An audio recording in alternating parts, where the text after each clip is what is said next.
Bonjour, aujourd'hui on va vous parler des serres solaires passives. C'est une nouvelle construction qui se développe de plus en plus au Québec. Puis c'est pour ça aujourd'hui qu'on vous en parle parce qu'on trouve ça assez innovant. Pourquoi c'est une construction innovante? C'est parce qu'au Québec, il y en a peu qui vont le faire parce qu'à cause des grands froids avec la neige, ils ont peur de cultiver à longueur d'année. Fait que c'est pour ça en ayant des bons principes énergétiques, on est capable de le faire.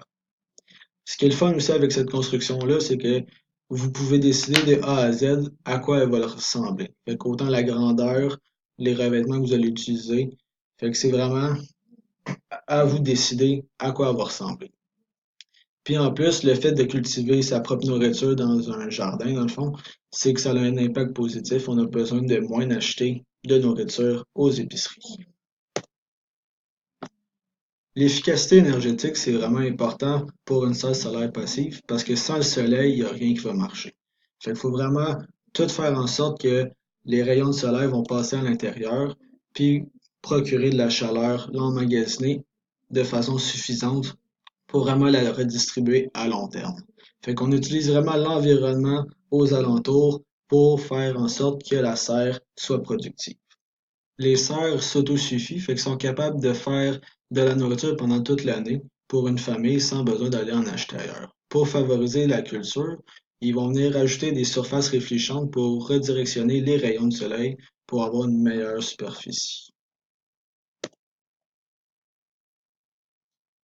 Où construire la serre? Le terrain favorable pour la serre serait dans un terrain à découvert. Peu importe la dimension de votre terrain, ça n'importe peu. Il faut juste éviter les endroits où l'ensoleillement est peu favorable. Les avantages et les avantages. Les avantages, c'est principalement les matériaux recyclés que la serre utilise, ce qui est bon pour la planète. Ensuite, elle fonctionne toute l'année, comme nous l'avons mentionné. Et elle est aussi autosuffisante. Les désavantages, c'est l'emplacement du bâtiment qui doit être à 15 degrés du sud vers l'est pour un ensoleillement favorable.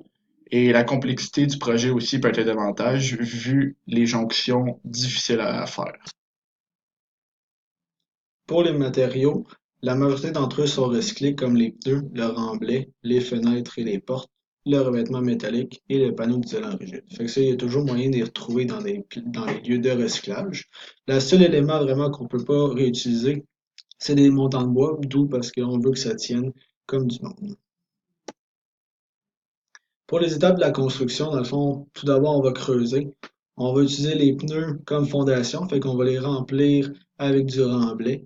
On va ensuite de ça mettre l'ossature de bois pour ensuite après mettre l'enveloppe avec les fenêtres, le mur de mortier et le revêtement métallique avec la toiture. Bon, continuons avec les normes. Certaines municipalités acceptent la serre et d'autres non. Il est important d'aller voir votre municipalité pour vous informer parce que certaines autorisent la serre connexe et d'autres pas. Sinon, les fabricants, il n'y a aucun fabricant vraiment, ça se trouve tous dans des stations recyclées, sauf exception, comme on a vu, c'est les montants que on va acheter à l'habitude. Sinon, où trouver de l'aide? Solution ERA est un site qui offre des formations sur l'environnement qui peut aider lors de la conception de la serre. Et il existe aussi plusieurs communautés sur les réseaux sociaux qui parlent de la serre solaire passive. Sinon, ici, on a un exemple de plan de construction d'une serre solaire passive. On peut voir ici, il y a vraiment un drainage qui doit être optimisé, vu que le terrain est en pente, donc il doit avoir un bon écoulement d'eau. On peut voir aussi les fondations de pneus, un peu, comment c'est disposé. Bref, toutes ces informations sont en connexe et vous pouvez les consulter plus tard. Et maintenant, le détail en coupe. Nous pouvons voir ici maintenant la position du vitrage qui est à 45 degrés pour optimiser l'ensoleillement. Et on peut voir aussi que la masse thermique du sol est disposée ici pour emmagasiner l'énergie.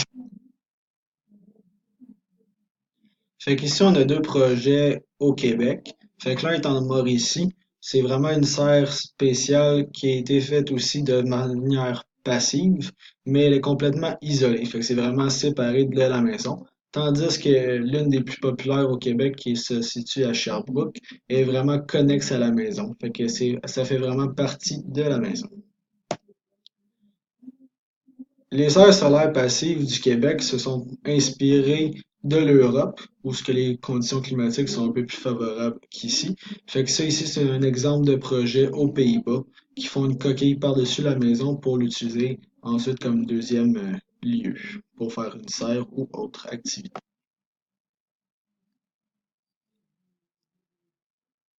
C'est l'heure du quiz! On commence avec la question 1.